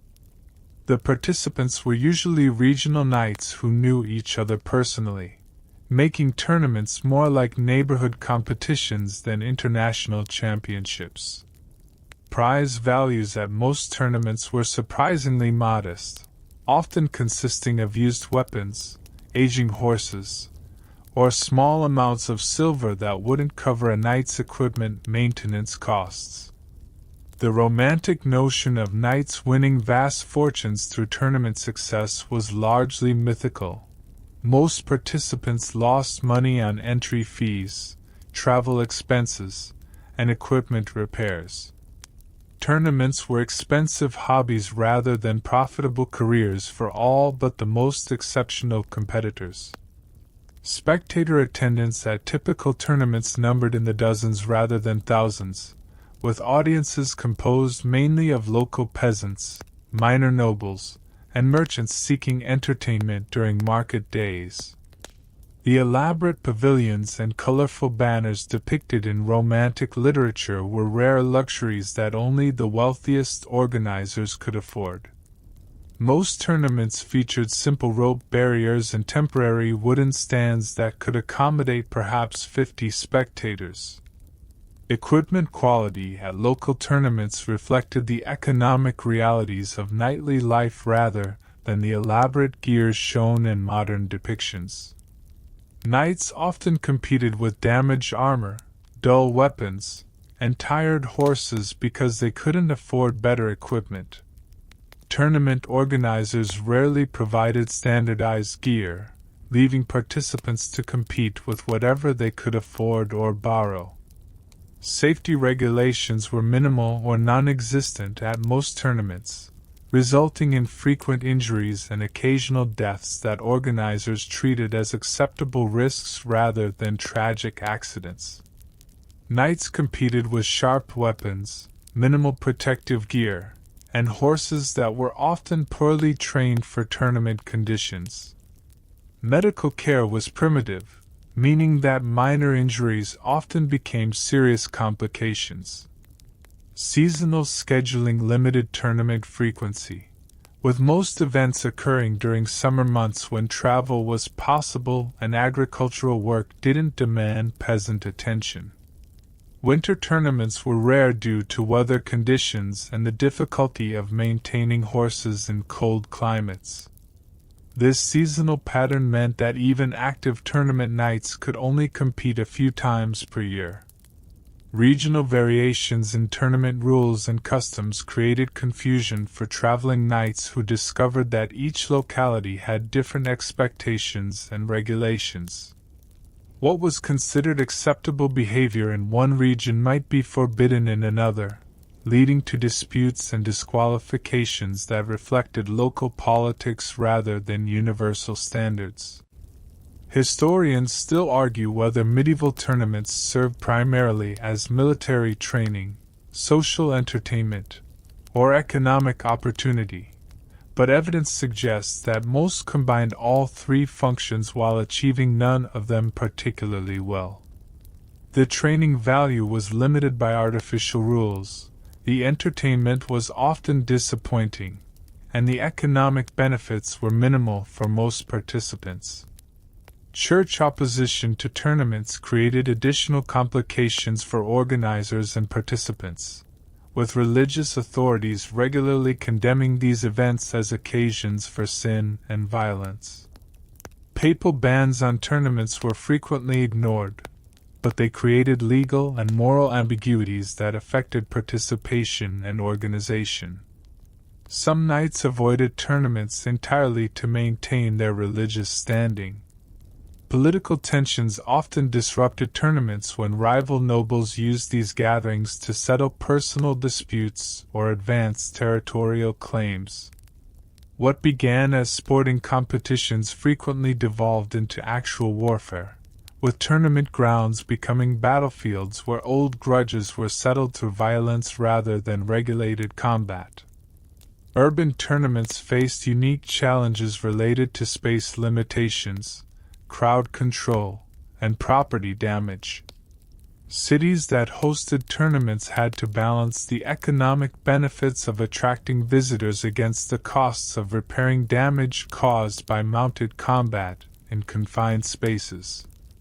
Many urban tournaments were scaled-down versions of rural events, with modified rules to accommodate city conditions. International tournaments were extremely rare and typically associated with major political events like royal weddings or peace treaties. These elaborate affairs were more diplomatic gatherings than sporting competitions, with participants chosen for political reasons rather than martial skill. The famous tournaments of Romance literature were based on these exceptional events rather than typical medieval competitions. Economic impact of tournaments on local communities was mixed, with some benefiting from increased trade while others suffered from property damage and disrupted agricultural schedules. Tournament organizers rarely compensated communities for the costs of hosting these events, leaving local populations to bear the expenses while nobles enjoyed the entertainment. Training value of tournaments was limited by artificial rules that bore little resemblance to actual combat conditions. Knights who excelled in tournaments often struggled in real warfare, where different skills and tactics were required. The controlled environment of tournaments created a false sense of martial competence that could prove fatal in actual battles. Social functions of tournaments extended beyond entertainment to include marriage negotiations, business deals, and political alliances. These gatherings provided opportunities for nobles to meet, negotiate, and display their wealth and status. The actual combat was often secondary to these social and economic activities. Technological changes gradually made tournaments obsolete as military training, with new weapons and tactics rendering traditional mounted combat increasingly irrelevant. Knights continued participating in tournaments for social reasons long after these events had lost their military significance, treating them as nostalgic recreations rather than practical preparation. Weather conditions frequently disrupted tournaments, with rain, snow, or extreme heat making mounted combat dangerous or impossible. Organizers had no reliable methods for predicting weather, leading to canceled events and disappointed participants who had traveled long distances for competitions that never occurred. The persistence of tournament mythology in popular culture reflects later periods' romanticization of medieval life rather than historical reality. Renaissance and modern writers preferred depicting elaborate spectacles rather than the modest local competitions that actually characterized medieval tournament culture. Remember those mediocre horsemen who regularly fell off their mounts? Tournament conditions often made their riding problems even worse, as the artificial constraints of regulated combat eliminated many of the survival instincts that kept them mounted during actual warfare. Superhuman warriors towering above ordinary mortals with incredible strength and endurance. This mythical image of knightly physical prowess has dominated heroic literature for centuries. But you're about to discover how malnutrition, disease, and primitive medical care made medieval knights surprisingly fragile beings who often couldn't survive a bad cold, let alone the epic battles they supposedly dominated. Malnutrition was endemic among knights despite their supposedly privileged position in medieval society. Even wealthy knights suffered from vitamin deficiencies, protein shortages, and mineral imbalances that weakened their immune systems and stunted their physical development. The medieval diet, heavy on bread and light on fresh vegetables, created nutritional deficiencies that left knights vulnerable to diseases that would barely affect properly nourished individuals. Average height among medieval knights was significantly shorter than modern standards, with most standing between 5 feet 4 inches and 5 feet 6 inches tall. Skeletal remains from knightly graves reveal men who were small by contemporary standards, weakened by childhood malnutrition and chronic health problems. The imposing physical presence attributed to knights in romantic literature was pure fantasy. Most were actually quite diminutive compared to modern expectations. Disease rates among knightly populations exceeded those of many peasant communities, partly due to their lifestyle and living conditions. Knights traveled frequently, exposing themselves to different pathogens, while their crowded castles and military camps created perfect breeding grounds for infectious diseases. Dysentery, typhus, and various fevers killed more knights than enemy weapons ever did. Dental health among knights was catastrophically poor, with most suffering from severe tooth decay, gum disease, and tooth loss by middle age. The medieval diet, heavy on honey and lacking proper dental care, created oral health problems that affected knights' ability to eat properly, speak clearly, and maintain their health. Many knights died from infections that began as simple dental problems. Parasitic infections were nearly universal among knights, who lived in close contact with animals and consumed poorly prepared food. Intestinal worms, lice, fleas, and other parasites weakened knights' health and made them susceptible to secondary infections. The romantic image of clean, healthy knights was completely at odds with the reality of men infested with various parasites. Alcoholism was common among knights who used wine and ale to cope with pain, boredom, and the psychological stresses of their violent lifestyle. Medieval brewing techniques produced alcoholic beverages that were often safer to drink than water, but many knights consumed far more than necessary for hydration.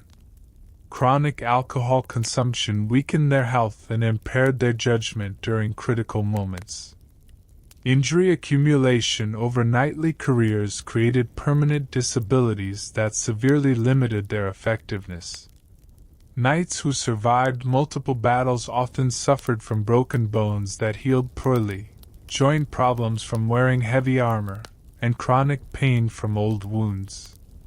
By middle age, many knights were physical wrecks who could barely mount their horses, let alone fight effectively. Medical treatment available to knights was primitive and often more dangerous than the original injuries. Medieval physicians relied on bloodletting, purging, and various herbal remedies that frequently made patients worse rather than better. Knights who survived battles often died from the medical treatments intended to heal them. Historians still argue whether medieval knights were physically superior to common people or simply benefited from better nutrition and medical care, but skeletal evidence suggests that knights were often in worse health than peasants who lived more active, outdoor lifestyles and consumed more varied diets. Mental health problems among knights were widespread but rarely acknowledged or treated.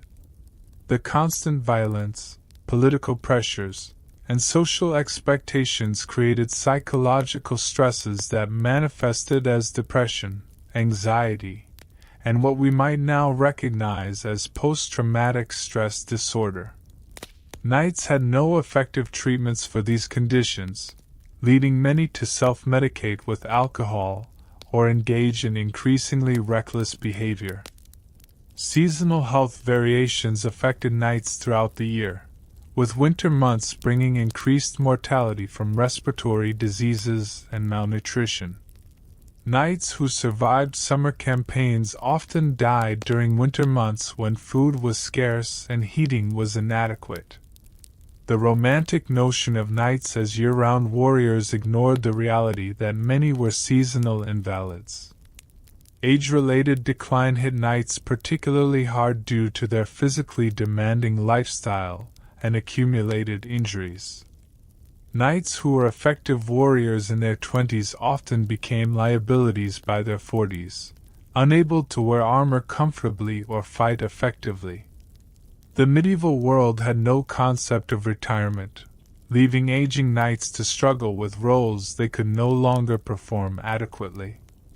Reproductive health among knights was compromised by various factors including sexually transmitted diseases, poor nutrition, and the physical stresses of their lifestyle.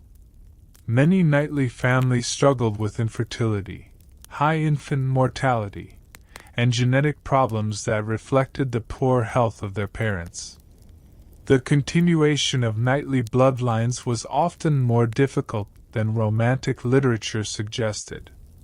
Environmental factors created additional health challenges for knights who lived in damp castles, traveled in all weather, and fought in various climates. Exposure to cold, heat, and moisture created chronic health problems that weakened knights' resistance to disease and injury. Many knights developed arthritis, respiratory problems, and other conditions related to environmental exposure.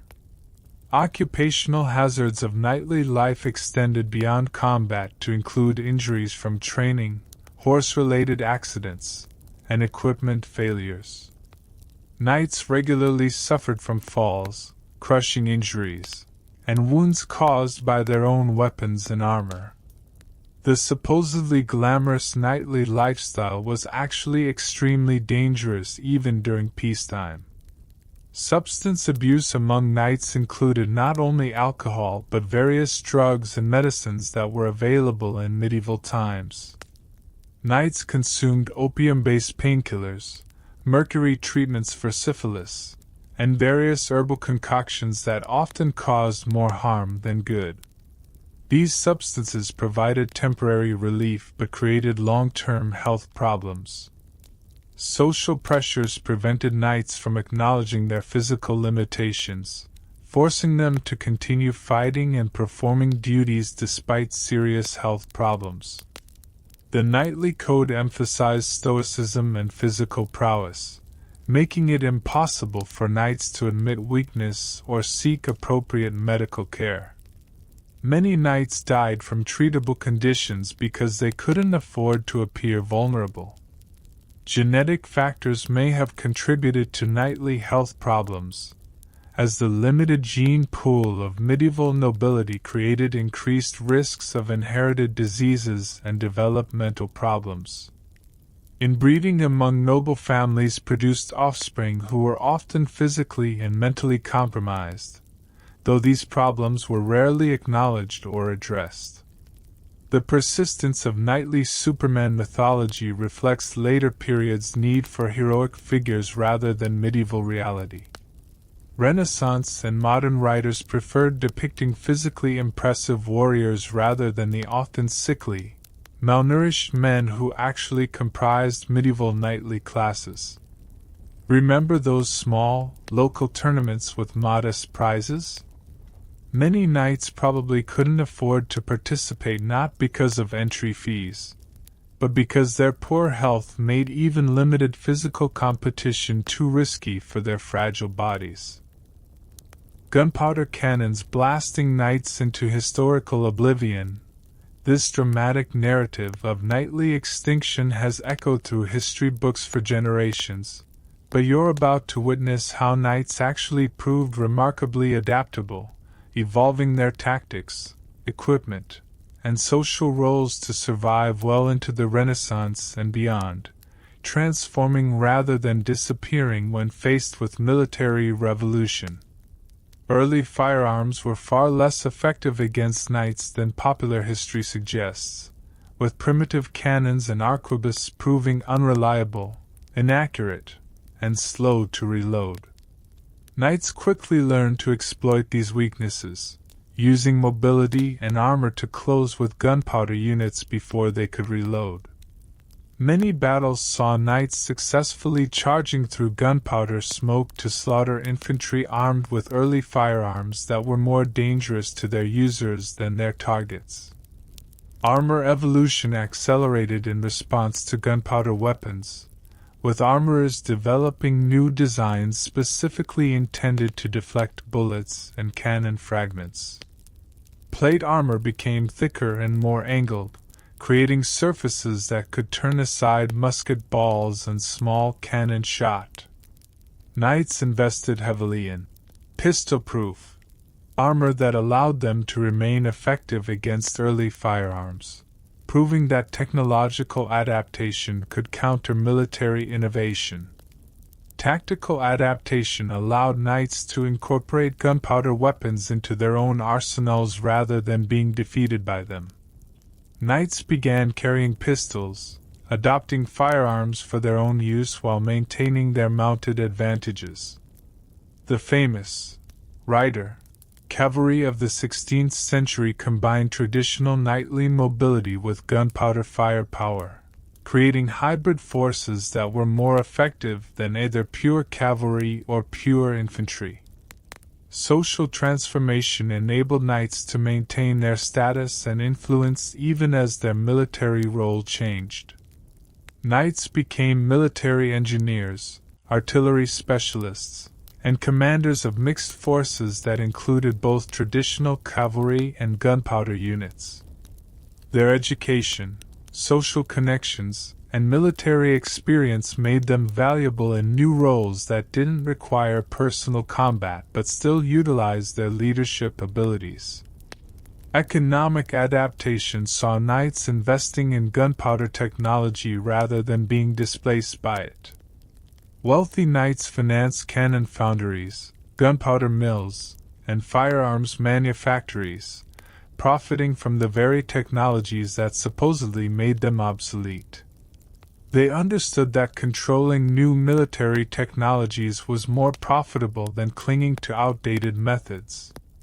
International examples demonstrate that knights survived the gunpowder revolution in various forms across different regions. Polish winged hussars remained effective heavy cavalry well into the 17th century, while French gendarmes adapted their tactics to work alongside artillery units. Spanish conquistadors combined traditional knightly equipment with firearms to conquer vast territories in the Americas. Historians still argue whether the transformation of knighthood represented continuity or fundamental change, but evidence suggests that knightly adaptability was more significant than gunpowder's disruptive power. Knights who embraced change survived and prospered, while those who resisted adaptation disappeared. Urban warfare actually favored adapted knights who could coordinate between different military technologies. City sieges required commanders who understood both traditional siege craft and new artillery techniques. Knights with experience in both areas became valuable specialists in the complex military operations that characterized Renaissance warfare. Colonial expansion provided new opportunities for knights to demonstrate their continued relevance. European knights led expeditions to Africa, Asia, and the Americas, where their combination of traditional military skills and new technologies proved devastatingly effective against indigenous populations. The age of exploration was largely an age of knightly adaptation and expansion. Artillery development created new roles for knights as technical specialists rather than simple warriors. Knights became master gunners, siege engineers, and military architects who designed fortifications to resist cannon fire. Their mathematical education and practical experience made them ideal candidates for these technical military positions. Mercenary companies evolved to include knights as officers and specialists rather than eliminating them entirely. The famous condottieri of Renaissance Italy were often knights who had adapted to command mixed forces of traditional cavalry, infantry, and artillery. These military entrepreneurs proved that knightly skills remained valuable in new organizational contexts. Court culture provided alternative career paths for knights who preferred political to military advancement. Knights became diplomats, administrators, and courtiers who used their social status and education to maintain influence in changing political systems. The transformation from warrior to bureaucrat allowed many knightly families to preserve their status across generations. Technological innovation by knights themselves contributed to military development rather than being passive victims of change. Knights invented new weapons, improved armor designs, and developed tactical innovations that incorporated gunpowder weapons. Their practical military experience made them valuable contributors to technological progress. Educational systems adapted to prepare knights for changing military and social roles. Knight academies began teaching mathematics, engineering, and modern languages alongside traditional martial skills. This educational evolution ensured that knights remained competitive in societies that increasingly valued technical knowledge over pure martial prowess. Religious military orders demonstrated knightly adaptability by incorporating new technologies while maintaining traditional organizational structures. The Knights of Malta successfully defended their island fortress using both traditional fortifications and modern artillery, proving that knightly institutions could evolve without losing their essential character. Legal systems preserved knightly privileges and status even as their military functions changed. Knights retained their social rank, legal immunities, and economic advantages while adapting to new roles in society. The persistence of knightly titles and honors demonstrates that social transformation was more gradual than military revolution. marriage patterns among knights reflected their successful adaptation to changing circumstances. Knights continued to marry into wealthy families, form political alliances, and maintain their social networks despite changing military roles. Their ability to preserve social status while adapting professionally ensured their continued relevance. Regional variations in knightly survival reflected different approaches to adaptation and different local conditions. Knights in some areas successfully transformed into modern military officers, while others became landowners, merchants, or government officials. The diversity of knightly evolution demonstrates the flexibility of this social class. The persistence of knightly ideals in modern military culture shows how successfully knights adapted their values to new contexts. Modern military academies still teach honor, duty, and service, concepts that originated in medieval knightly culture but proved adaptable to contemporary military needs. As you drift towards sleep tonight, remember that the story of knights isn't one of dramatic extinction but of quiet transformation. Like water flowing around obstacles, knightly culture adapted to new circumstances while preserving its essential elements. The knights didn't vanish in clouds of gunpowder smoke. They evolved, survived, and in many ways still walk among us today in the values and institutions they helped create. The medieval world didn't end with a bang but with a whisper, as old forms gave way to new ones while carrying forward the best of what came before. Close your eyes now, and let these images of adaptation and survival carry you gently into dreams where transformation is not defeat but simply another chapter in the endless story of human resilience.